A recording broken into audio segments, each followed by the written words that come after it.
welcome to Washington Central. I'm Saurabh Shukla. I'm joined today by my special guest, Professor Amitabh Mattoo. He's one of the world's leading strategic analysts, also Dean of India's premier university, ANU's School of International Studies. He's also been a cabinet ranking member in Jammu and Kashmir and also a professor in Australia at University of Melbourne. Welcome to Washington Central, Professor Mattoo. Thank you very much for having me on Washington Central. To set the ball rolling, you come from Jammu and Kashmir. That's become Kashmir after the horrific Pahalgam terror attack has become a flashpoint once again. Where do you see the situation unfolding from here on?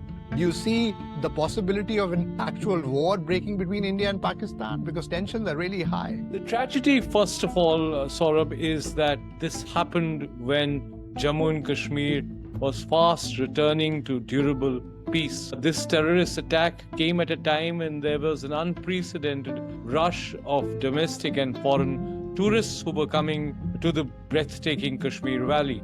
And this also happened when the sentiment against violence, against militancy or terrorism of any kind was at its highest in Kashmir Valley amongst the people. You saw in the post-attack period an overwhelming expression of that anti-terrorist violence and people coming out in the streets. So this has happened has shaken really most of public opinion within Jammu and Kashmir and the rest of India, because the tourists attacked have come from all parts of India, virtually all the states, constituent units of the Indian Republic. So it's very, very difficult time for India, for Kashmir, and the fact is that the mood is that India must take decisive action, and clearly they see in Prime Minister Modi someone who is steely-willed, who can take that decisive action. And if he does not, unfortunately, that will result in a demoralization of public opinion, including his domestic constituency. What do you see is Pakistan's game plan here? Certainly, they want Kashmir to be simmering all the time. They're not very happy at the normalcy returning, economic gains in Kashmir. What's their game plan? There's a terrible sense of deja vu as far as Pakistan is concerned. This has happened again and again, and there's a set pattern.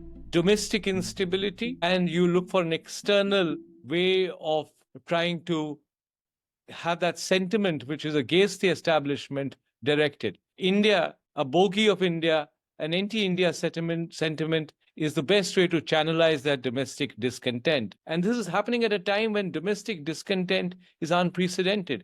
The economy is at its lowest ebb. The Pakistan economy is collapsing. It's surviving on literally injections of assistance from international financial authorities. Similarly, socially, it's the most divided since independence. And you have an uprising in Balochistan, the Tehreek-e-Taliban Pakistan active in Khyber Pakhtunkhwa, the border with Afghanistan flaring up, and the Taliban regime, which Pakistan has sponsored, really disconnecting itself from Islamabad, or more precisely, the army headquarters in Rawalpindi. At this time, you also have a reckless extremist general who's the army chief, and Pakistan's army controls Pakistan. They say that other states have an army. In this case, Pakistan's army has a state. So the Pakistani army chief is someone who grew up during the rabid years of General Ziaul Haq. So he's indoctrinated, he's extremist, he's a zealot, and he gave a speech which was a speech which really belonged to medieval times. It suggested that people of different faith had not only different ideas about their future, but they could not live together. That kind of sentiment is the one which he's directing against India, and which got directed in one terrorist outfit called the Resistance Force, which is really a breakaway, or not even a breakaway, a formation of the Lashkar-e-Taiba, planning this attack and executing it and killing 26 tourists. Professor Mattoo, as a strategic analyst, where do you see one of the biggest challenges for India? Because, if we get into a war situation, which it looks like it will be, you have one of the biggest adversary and for India, China on one side. You also now have Pakistan and Bangladesh, which does not have a favorable government. Where do you see this as playing out in the current standoff? The challenge for India is really to punish Pakistan's army without necessarily punishing its people, punishing it in a way that doesn't indulge in actions like this again. Deterrence in its classical sense, because Pakistan or Pakistan's army feels that under the nuclear parity or so-called nuclear parity, they can carry out such asymmetric warfare. How do you prevent Pakistan's army to believe that they can continue doing that? And that's what India's policymakers are focused on. What are the costs that will deter Pakistan's army or its intelligence services, intelligence, ISI, from acting like this? And I think at the moment, when you see action come, you have seen symbolic action, some substantive action, but when you see military action, it will be calibrated in a manner that Pakistan has to pay a cost and that there's not necessarily an escalation ladder built into that calibrated action. You know, I'm here in Washington, D.C., and closely follow the White House. I know that U.S. President Donald Trump has been very firm when it comes to Islamist terrorism. In fact, when he came to a state visit to India, I asked him a question on Islamic terrorism, and he was very firm. Where do you see the U.S.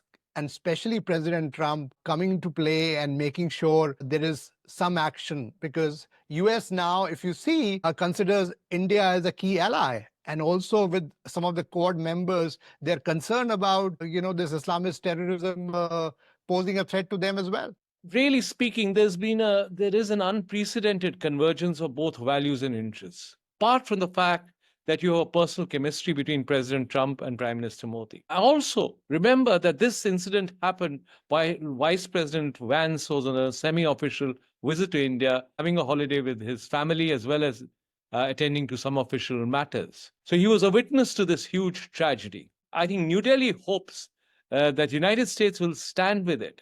It also understands that there are connections that traditionally the intelligence agencies and the Defense Department have had with the Pakistani army and its agencies going back to the Afghan war. Those institutional linkages are there. Pakistanis are good lobbyists and they engineer their lobby in Washington and elsewhere to dramatically increase their presence, especially in terms of when there is a crisis like this. Having said that, there is hope and confidence that the Trump administration will back India all the way, because this is a Frankenstein's monster. Today, if India is hit and India takes it lying down, tomorrow this will continue, and geographies, as we know, can be changed, because after 9, it was a demonstration on what Islamic terrorism can do. Yes.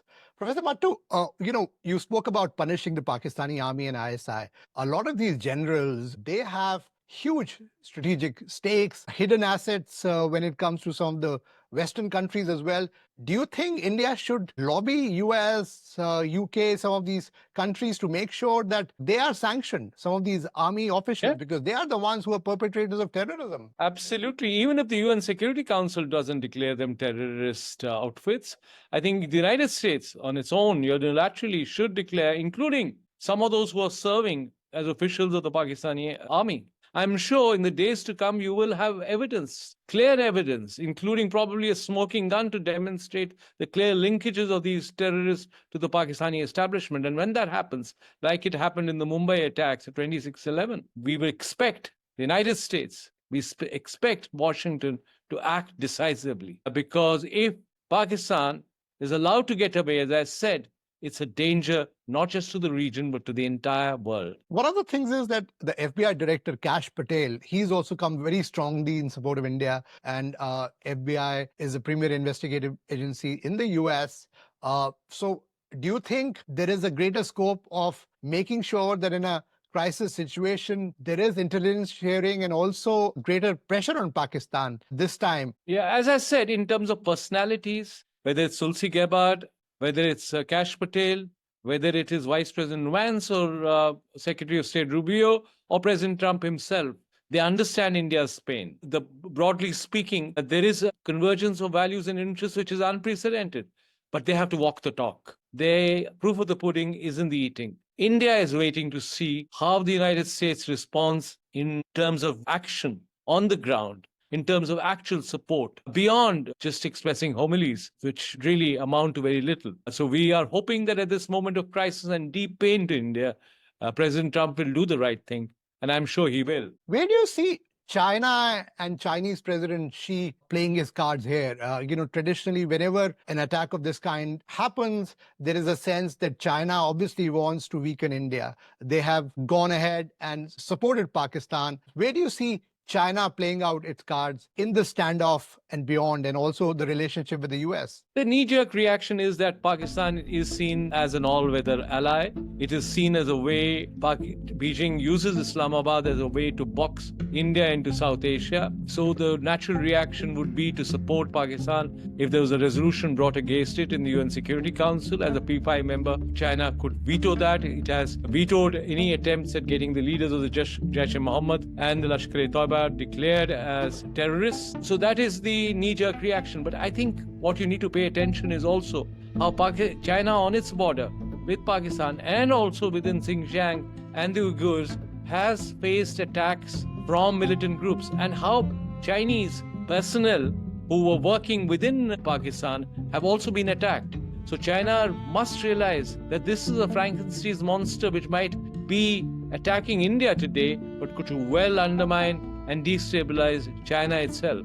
And in the past, while China has diplomatically always stood by Pakistan, but in reality, in terms of actually providing support, military support on the ground during moments of war or crisis, the support has been very limited.